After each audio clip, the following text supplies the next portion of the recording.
नमस्ते दोस्तों, मैं डॉक्टर प्रदीप शर्मा। दोस्तों, बहुत दुख की बात है, आज हम अपने परिवार से बहुत दूर होते जा रहे हैं। उनके मन में ये सोच आ रहा है, हम काम करना क्यों नहीं चाहते।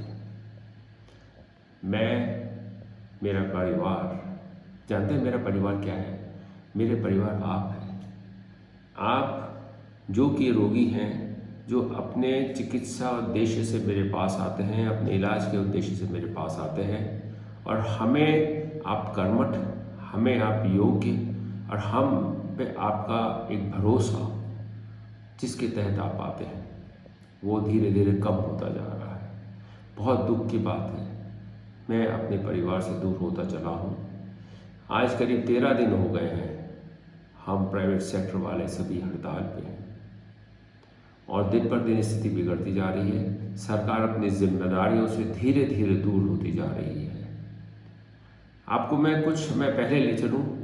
पहले हमारे जीवन वाहिनी एम्बुलेंस सर्विस 108 2008 में लॉन्च की गई और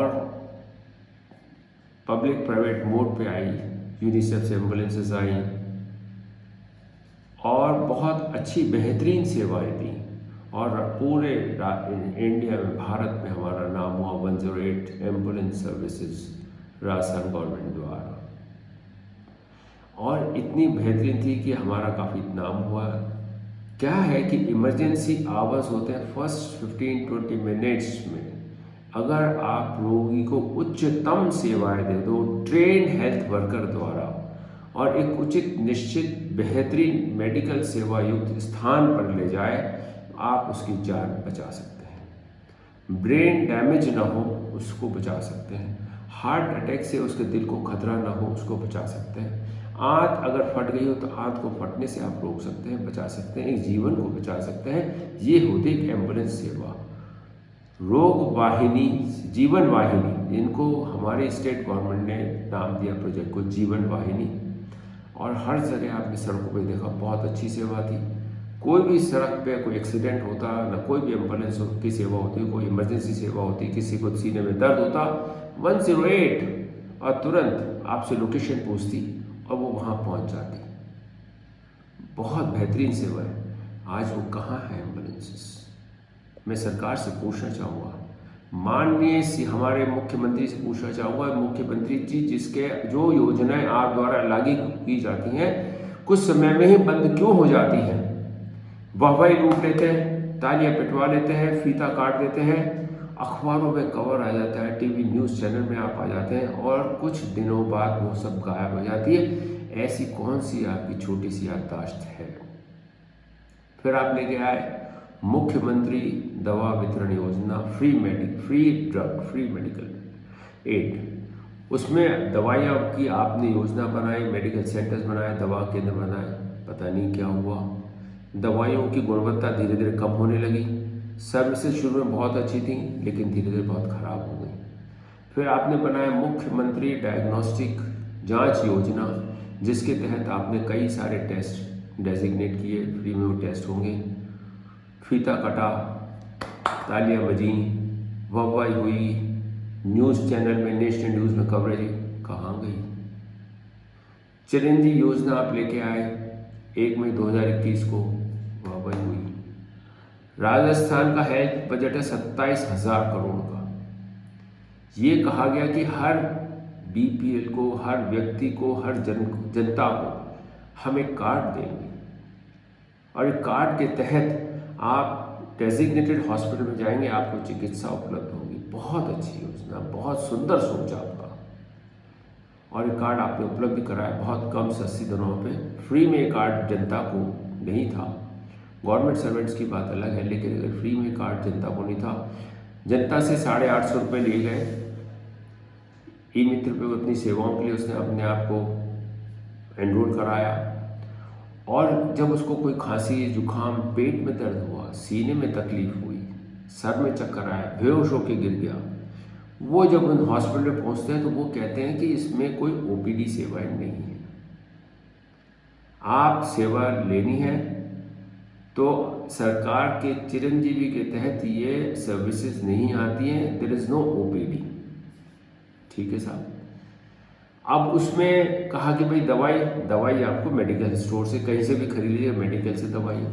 जांच, खून की जांच करानी है, सीने में दर्द है, ईसीजी कराना है, इसमें नहीं आता चिरंजीवी में। हार्ट का दर्द है, चिरंजीवी में नहीं आता, उसके लिए आपको हार्ट अटैक होना जरूरी है, चिरंजीवी के तहत उसमें आपको भर्ती होंगे। कुछ आपने पैकेजेस रखे, करीब 1500 पैकेज रखे आपने, और प्राइवेट्स को पैकेज दिए आपने, और धीरे धीरे पैकेज प्राइवेट से छीनते चले गए। शुरू पैकेजेस पूरे थे, धीरे धीरे कम करते गए। आपने ये पैकेजेस गवर्नमेंट हॉस्पिटल्स को देते चले गए, प्राइवेट हॉस्पिटल से कम करते गए, पैकेज के नंबर कम कर दिए, छीन लिए प्राइवेट से। क्यों? पैसा खर्च हो रहा है। दूसरी चीज़, रेट्स कम करते चले गए, और सारे पैकेजेस आपने सरकारी अस्पताल को दे दिए। इसकी वजह क्या है मुझे नहीं मालूम। आप बहुत जिम्मेदार हैं, आप हमारे प्रदेश के मुख्यमंत्री हैं, माननीय मुख्यमंत्री हैं, आप स्वतः ही इसका संज्ञान लें, आखिर ऐसा क्या हुआ। हो सकता है आपकी नॉलेज में ना हो, आपकी जानकारी में ना हो, लेकिन ये वास्तविक सच है। जनता से मेडिकल चिकित्साओं के नाम पर बहुत बड़ा षड्यंत्र रचा जा रहा है। एक प्राइवेट सेटअप क्या होता है मैं आपको बताऊं। एक प्राइवेट सेटअप होता है, एक लड़का सालों की मेहनत करके नीट एग्जाम में अपना मेडिकल चिकित्सा क्षेत्र में लाता है, लाखों बच्चे बैठते हैं, कुछ ही पास होते हैं, 1000। और जब वो नीट का एग्ज़ाम दे करके एक प्राइवेट हॉस्पिटल मेडिकल कॉलेज में जाता है, वहाँ पे जो मेरिट की सीट होती है उसको कहते हैं बेटा 25 लाख रुपया आप फीस दीजिएगा पर ईयर, हर प्रतिवर्ष 25 लाख देता है। फिर वो MBBS होता है। पिताजी को बड़ी खुशी थी, मेरा बेटा डॉक्टर बन गया। वो कहता है पिताजी मैं MBBS हो गया हूँ, लेकिन मैं अभी डॉक्टरी नहीं कर सकता, मुझे इसमें ट्रेनिंग चाहिए, मेरे को जनता की अच्छी सेवाएं देनी है, मैं जनता को बेहतरीन सेवा, सुरक्षित सेवा, उच्च कोटि की शिक्षा के तहत बेहतरीन इलाज देना चाहता हूँ। फिर वो पोस्ट ग्रेजुएशन करता है।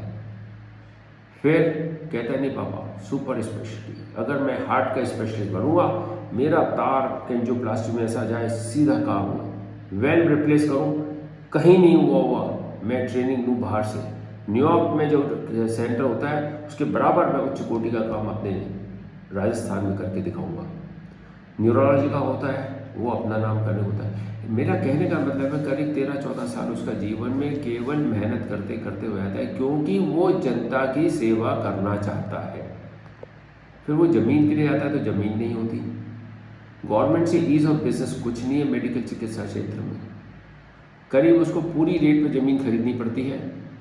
बिजली हाईएस्ट कॉस्टली रेट पे उसको बिजली के भुगतान करना पड़ता है कॉमर्शियल रेट पे, जबकि इंडस्ट्री को आप बहुत कम रेट पे देते हैं। फिर उसको लोन में आपके कोई सुविधा नहीं होती, टैक्सेशन में आपके पास सुविधा नहीं होती। जब वो एक बहुत महंगा सेटअप करके, बेहतरीन सेटअप करके दिमाग से सोचता है कि मुझे भगवान का रूप कहते हैं, तो वो ये सोचते हुए काम करता जाता है, कर्ज में डूबता जाता है, अच्छी चिकित्सा देखते हैं, तब आपके पास चिरंजीवी योजना ले आते हैं आप। जीवन वाहिनी जो आपने एम्बुलेंस सर्विस की थी शुरू इमरजेंसी, उसका तो पता ही नहीं, गायब। मुफ्त दवा योजना पता नहीं कहाँ गई, जांच योजना पता नहीं चला, आउटडोर सर्विसेज बंद कर दी। फिर आज की तारीख में आप ये कहते हैं एक आप बिल लेके आए हैं RTH, राइट टू हेल्थ। ये बहुत ही गलत मिसनोवर बिल है, भ्रामक बिल है, भ्रमित बिल है, और ये जनता के साथ एक धोखा है। क्यों? जनता इस सोच के आती है कि भाई राइट टू हेल्थ पे उसको इलाज मिलेगा, लेकिन सबसे पहले उसको न्यूट्रिशन तो मिलता ही नहीं है। Health is nutrition. WHO कहता है 1947 हेल्थ इज फर्स्ट न्यूट्रिशन, कि लोग बीमार ना पड़े, बेहतरीन फूड मिले। आप खाना बेचना शुरू कर देते हैं इंदिरा रसोई में। एक कमज़ोर से कमज़ोर तबके को, BPL वाले आदमी को भी 8 रुपये खर्च करने पड़ते हैं। अगर वो 6 जनों का परिवार है तो उसको 6 जनों के 8 रुपये के हिसाब से उसको पेमेंट करना पड़ता है, तब उसको एक समय का भोजन मिलता है, वो भी कुछ माननिक देर पे। चिरंजीव कार्ड की तरह आप कार्ड बेचते हैं बेहतरीन सेवाओं के लिए, अस्पतालों से रजिस्ट्रेशन के पैसे लिए जाते हैं, और लाइसेंसेस के लिए कहा जाता है बेटा तुम सारे लाइसेंस लेके आओ तब तुम चिरंजीवी में इलाज करोगे। आपको एक उसको कहा जाता है कि एम्प्लॉय अलग से रखेगा, 2 एम्प्लॉय रखेगा, कंप्यूटर सेवा अलग से रखेगा, सारा उसका हिसाब अलग रखेगा, लेकिन हम आपको ये नहीं देंगे। चिरंजीवी में इमरजेंसी को खत्म कर दिया जाता है। जीवन वाहिनी पे जो आपने इतना प्रचार किया अपना, जिसके तहत आपको इतना फंड लिया और जनता को के आपने तालियां लूटी, वाहवाही लूटी, वो एम्बुलेंस के लिए आज आप प्राइवेट अस्पताल वाले कहते हो तुम पैसा खर्च करो और वो एम्बुलेंस लाओ। वो हमारी एम्बुलेंस कहाँ है जो जीवन वाहिनी आप लेके आए थे, जिसके लिए आपने फीता काटा था, जिसके लिए आपने तालियां बजवाई थी, नेशनल न्यूज़ में आप आए थे, वो एम्बुलेंस सब गायब हो गई। अब ये सारी चीज़ आप गवर्नमेंट हॉस्पिटल जो कि आपकी ज़मीन है, आपकी सैलरी है, आपका इंफ्रास्ट्रक्चर, आपका नाम है, आपकी शान है, उसको आप उसके तहत आप गवर्नमेंट सर्विसेज को तो लेके नहीं आते आरटीएच में, कि आपका बेसिक मकसद था कि आरटीएच बेसिकली गवर्नमेंट सर्विस में उसको इलाज मिल सके, लेकिन आपने प्राइवेट सेक्टर के ऊपर थोप दिया और डॉक्टर को बंदूक के नली के नीचे कहा तेरे को इलाज करना पड़ेगा। वो कहता है साहब मैं मेडिकल में फिजिशियन हूँ, चिकित्सक हूँ, मुझे ये हड्डी का रोग नहीं आता इलाज करना, नहीं तेरे को करना पड़ेगा, नहीं करता तो उसको रेफर कर। कहाँ करना है, अभी हॉस्पिटल का डेजिग्नेट हॉस्पिटल का कोई समझ में नहीं आया क्या करना है। इमरजेंसी में तेरे को एम्बुलेंस सर्विस करनी है, आप उसको पेमेंट करना है। जीवन वाहिनी तो गायब हो गई, जो सरकार की एम्बुलेंस थी वो तो गायब हो गई और प्राइवेट के ऊपर आपने थोप दी। आप क्यों नहीं प्रोवाइड करते मुख्यमंत्री जी? आपकी जो इतनी बड़ी बड़ी एम्बुलेंस सर्विसेज है हम देने को तैयार है, हम एम्बुलेंस का खर्चा वहन करने को तैयार है, लेकिन आप आरटीएच में ये तो लिखेंगे कि एम्बुलेंस के जो आपका खर्चा होगा वो आप वहन करेंगे। आप क्यों पीछे हट जाते हैं हर कदम से? तालियां तो लुटवाते हैं, तालियां बजवाते हैं, अपने लिए फीते काटते हैं, लेकिन आप जिम्मेदारी से हट जाते हैं। आपकी ये योजनाएं पेपर पे रह जाती हैं, लेकिन वो सजग नहीं हो पाती और जनता को वो कहते हैं कि तुम्हारा डॉक्टर इलाज नहीं करना चाहता। अरे डॉक्टर ने मना कब किया? वो तो बैठा ही है इसीलिए, सेवा के लिए बैठा हुआ है, वो फीस थोड़ा ना मांगता है, वो तो अपनी एस्टेब्लिशमेंट का खर्चा मांगता है कि भाई जो उसका एस्टेब्लिशमेंट है कल उसको और अच्छी सेवा दे, उसका खर्चा मांगता है। वो कभी अपनी फीस तो मांगता ही नहीं है, वो अपनी सैलरी तो कभी उसमें जोड़ता ही नहीं। प्राइवेट डॉक्टर अपनी सैलरी अपनी इंस्टीट्यूशन में जोड़ते ही नहीं है जिसके वो लायक होते हैं, लेकिन फिर भी वो काम करता है। हमने कहा कि चिरंजीवी के तहत इमरजेंसी सेवाएं तो शुरू कर दीजिएगा। अगर वो एम्बुलेंस का खर्चा वहन करता है तो आप एम्बुलेंस का खर्चा क्यों ना उसको रिएम्बर्स कर दो। नहीं, आप कोई खर्चा देने को तैयार नहीं हो, कोई खर्चा वहन करने तो आगे खाली तालियां लूटती हैं। इलेक्शन का ईयर है, मुख्यमंत्री साहब आप फाइनेंस मिनिस्टर हैं, आप होम मिनिस्टर हैं, आप कम्युनिकेशन मिनिस्टर हैं, आप पर्सनल मिनिस्टर हैं, सारी मिनिस्ट्री आधे से ज़्यादा आपके पास है। ऐसा क्या लालच है आपको? सब कुछ अपने पास रखना चाहते हैं और हमारा दमन करना चाहते हैं। आप जनता के साथ, रोगियों के साथ जो हमारा परिवार है उससे हमें दूर करना चाहते हैं। दोनों के हाथ में एक एक लट्ठी देना चाहते हैं, दोनों के हाथ में प्रतिरोध पैदा करना चाहते हैं, दोनों के बीच में एक दीवार बनना चाहते हैं और दोनों के साथ ऐसा व्यवहार करना बहुत गलत है। मैं आपसे कहना चाहता हूँ, राजस्थान पहले ही हेल्थ सेक्टर में बहुत पिछड़ा हुआ है और उच्च कोटि पे केरल है नंबर 1 84 स्कोर के साथ, और राजस्थान है मात्र 50% से भी कम 42 पे 42 स्कोर है, 16वें स्थान पे है। अगर ये आपने गतिरोध रखा जनता के साथ, आप डॉक्टर को जो कि सेवा भावी हैं, जो अपने आप को सेवा देना चाहते हैं, दिन हो या रात हो उठते नहीं है, आप तो समय के साथ उठते हो, कल आना परसों आना, ये टाइम नहीं, कलेक्टर कहता है कि मेरा टाइम परसों मिलेगा आपको। हर व्यक्ति एक डेजिग्नेटेड टाइम पे उठता है, लेकिन एक डॉक्टर चिकित्सा क्षेत्र ऐसा है जो कि चाहे उसको रात को 2 बजे उठा लो या उसको 3 बजे उठा लो, वो हमेशा अपनी मेडिकल सेवाएं देने को तैयार है, लेकिन आप हमें अपने परिवार से दूर करते जा रहे हो। यह बहुत दुख की बात है, मेरा दिल बहुत भारी है, मेरे आंखों में बहुत आंसू हैं और बहुत दुखी मन से मुझे कहना पड़ रहा है, आप हमारी इनडायरेक्ट हत्या क्यों करना चाहते हो? ये राइट टू हेल्थ बिल नहीं है, राइट टू हैंग बिल है। आप मेडिकल क्षेत्र को, मेडिकल चिकित्सा क्षेत्र को, हेल्थ सेक्टर को आप एक अनजाने फांसी के दायरे में लाते जा रहे हो, जो कि आपको दिख नहीं रहा। आने वाला समय बहुत खतरनाक होगा। हो न हो आपके किसी मिनिस्टर को ज़रूरत पड़े, रात को ब्रेन अटैक हो जाए, हार्ट अटैक हो जाए, या हाथों का कोई भी अटैक हो जाए, कोई भी इमरजेंसी हो जाए, आपको अच्छी चिकित्सा के लिए दिल्ली बम्बई जाना पड़ेगा। मेरी आपसे करबद्ध निवेदन है, आप हमारे संरक्षक हैं, आप हमारे माँ बाप हैं। आप ऐसा क्यों लेना चाहते हैं अपने सर पे? ऐसे दुष्परिणाम क्यों लेना चाहते हैं? ऐसा गलत कानून क्यों हम पे थोपना चाहते हैं? कृपया संज्ञान लीजिएगा, हमारी सुनिएगा।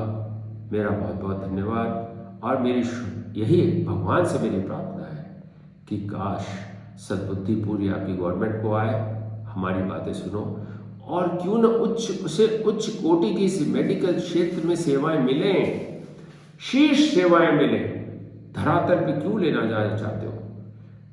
बाहर से भी लोग आए, मेडिकल टूरिज्म बढ़े, आपका नाम हो, स्वर्णिम अक्षरों में नाम हो। अभी आपका नाम काले अक्षरों से लिखा जा रहा है। बहुत बहुत दुख की बात।